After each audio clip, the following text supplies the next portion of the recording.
front of Congressman Kevin McCarthy's 23rd District Bakersfield office. Unfortunately, once again, his doors are locked. Last time they were locked as well. So I don't know how to get a hold of him. I've been sending emails. I've been calling him. I've been leaving messages. I've gotten no response. We were all out here wanting to know why he doesn't care about Medicare. The Affordable Care Act has saved my husband's life, and it's made it possible for him to live.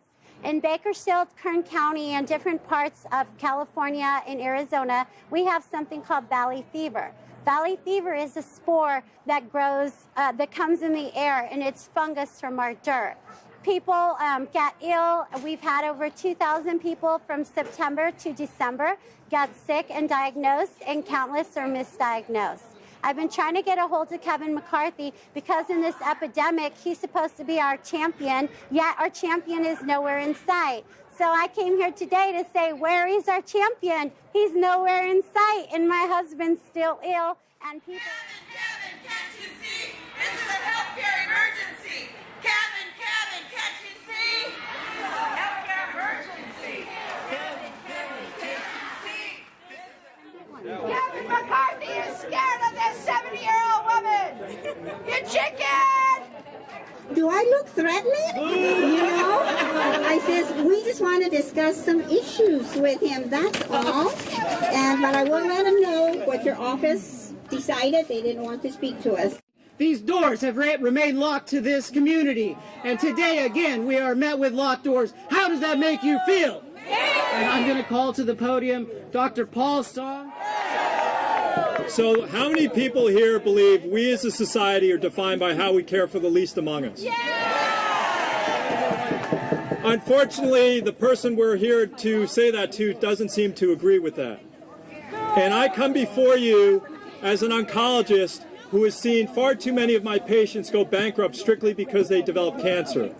I come before you as an oncologist who's seen too many patients of mine from communities of color who present with late-stage cancer strictly because they couldn't get the proper screening and preventative services.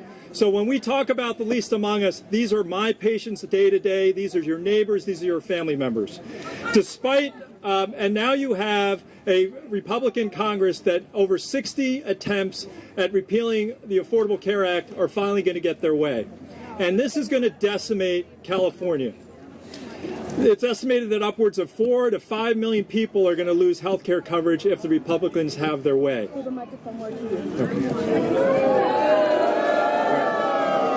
Now, despite the tremendous good that the Affordable Care Act did, it should be pointed out that even if the Republicans don't repeal the Affordable Care Act, 2.9 million people in the state of California will remain uninsured, and 29 million people will remain uninsured nationally in our country.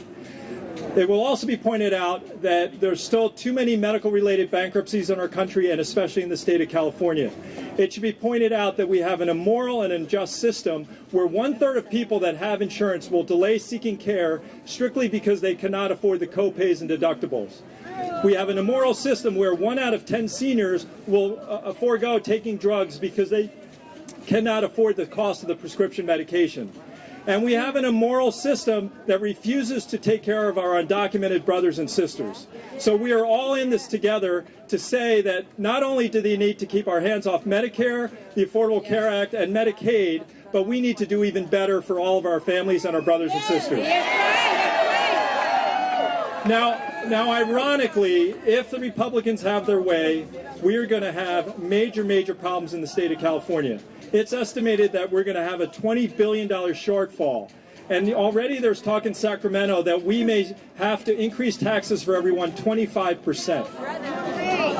First of all, that will probably not get 2/3 majority. So with the other choice is to eliminate 4 million people from the Medicaid expansion. And people in this district especially need to realize, of all the districts in the state of California, Kevin McCarthy's district probably had more people qualified for Medicaid than any other district in the state of California. It is estimated that 77,000 of his district constituents will lose health care from the Medicaid expansion alone. And the other thing that you need to realize is the Republicans, while they have not given many details, they have said that they're going to be able to give states more leeway to require drug testing and work requirements. Well, here's an idea. If you look at the number of days Congress worked last year, Kevin McCarthy only worked 111 days. That's not full-time work, so let's start by taking away his health care first. Finally, as we try to figure out how to not only protect our health care coverage, but make it better, the $20 billion shortfall, I have a great idea. Back when Sheila Kuehl passed her single-payer bill, only to be rejected by Governor Schwarzenegger, the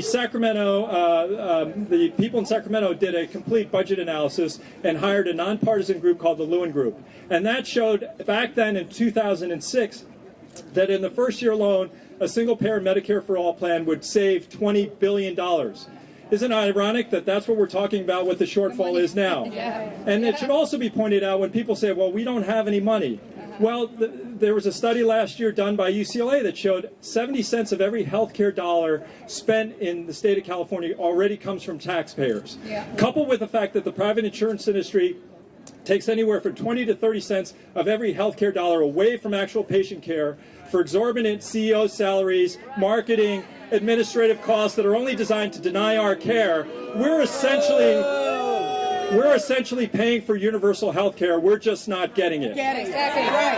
We're not getting anything. So you have to ask yourself, since 2006 and 2008, when the bill passed twice, why has there been no movement in Sacramento? Why has there been no movement to regulate insurance rates? Why has there been no movement to regulate drug costs? And why has there never been another single-payer bill? Yes. So I got in a lot of trouble for using a term which I won't use today, and I apologize to anyone that was offended. But I will say this. We have a legislature that remains beholden to the private insurance industry and pharmaceutical industry. The only way we create a healthcare system for the people is by the people. We raise up today, we hold every elected official accountable, and we recommend that if they're going to raise taxes, they be used for a healthcare system that ensures everyone, including our undocumented brothers and sisters, provides better coverage, and at the same time, we can do this. We can do single payer. We don't need to pay any more money, but the political will is not up there. It is here, and we start today. Thank you very much. McCarthy, you can't hide. We can see your greedy side. Congressman McCarthy, you can't hide. We can see your greedy side. Our taxpayer money pays for that office, pays their salaries. How can they lock us out when we pay the bills that keep that office open? Show me what democracy looks like. This is what democracy looks like. He said, show me what democracy looks like. This is what democracy looks like. Hey, Kevin McCarthy said to me in the debate, and the debate is posted if you want to watch it, Kevin said, yes, we need to be science-based, but only science we can live with. I said, Kevin, you don't get to pick what science you want. That's the nature of science. It exists without your opinion, regardless of your opinion. And when it comes to climate change, we can't live with it. That's the problem. So, and healthcare, same. Are you mad as hell at McCarthy for not meeting with us? Are you mad as hell that his constituent service staff here in Bakersfield won't meet with constituents? You are here today because you are mad as hell about the proposals to cut and privatize our beloved Medicare programs, right? So, as the GOP majority leader, Representative McCarthy has a huge role to play. He can be the water carrier and soldier for the Republicans' ill-conceived, hateful plans, or he can be a champion for these popular American programs. Now, all of you know what your job is. You are the people. And guess what? People vote. And people can vote this son of a gun out of office. Put this phone number into your cell phone. This is his district office number.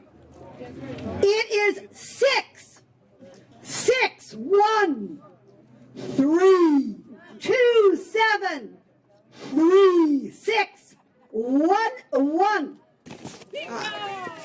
Let's put in one more number under McCarthy's name. This is his Washington number. And I'm going to tell you why this is so important. Let me tell you why. Because when you get up in the morning and I want to have your coffee, you call him because he's already in his office. And that number is 202-225-2915. They will ask you for a zip code because they don't trust you. So, give him a You want to give him one? 93301. 93302. 93303 and 93304. Now, if you don't like those, I've got some more. For those of you who do tweet, use the hashtag healthcare for all with the number 4 in the healthcare for all. Let me just tell you something. I'm 74. I have promised my grandchildren I will live to be 76 because